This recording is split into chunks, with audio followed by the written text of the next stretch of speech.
La voûte du crâne, ou calvaria, compte dans sa structure 7 os, principalement des os plats. Os frontal. Il forme le galbe antérieur de la voûte du crâne. Il est composé de l'écaille, elle forme la partie antérieure de l'os frontal. Les processus zygomatiques. Ils sont inférolatéraux et viennent s'articuler avec les os zygomatiques. Cet os forme la paroi latérale de l'orbite ainsi que la pommette.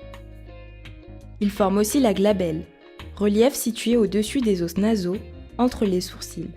L'os frontal s'articule avec des os de la voûte du crâne, avec l'os zygomatique, ainsi qu'avec des os de la face.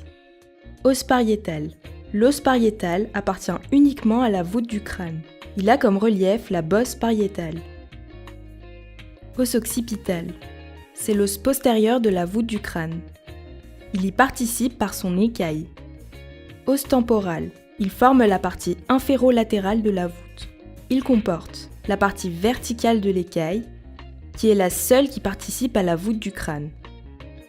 Un processus zygomatique se détachant de l'écaille et se dirigeant vers l'avant pour rejoindre l'os zygomatique. Ils forment ensemble une arche osseuse appelée zygoma. Cette arche osseuse, située en dehors de la voûte du crâne, va former un orifice avec elle, livrant passage au muscle temporal, ou muscle masticateur. Le zygoma est palpable, sous-cutané, donc exposé au traumatisme direct. Un processus mastoïdien, expansion osseuse qui se dirige vers le bas. Il est palpable puisqu'il est assez important et est situé en arrière du pavillon de l'oreille. La mastoïde est une expansion de la partie pétreuse dont elle constitue la base. La partie pétreuse est une partie de l'os temporal sur laquelle vient s'appliquer l'écaille. Il s'agit de la partie de l'os temporal qui participe à la base du crâne. On l'appelait auparavant le rocher. Il possède une forme triangulaire, forme de pyramide. Cette partie sera donc revue plus tard lorsque nous parlerons des os de la base du crâne. Os sphénoïde, constitué d'un corps et de 2 ailes.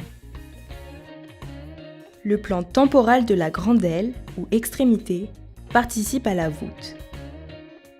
Le plan orbitaire de la grande aile forme la paroi postérolatérale de l'orbite, fond de l'orbite.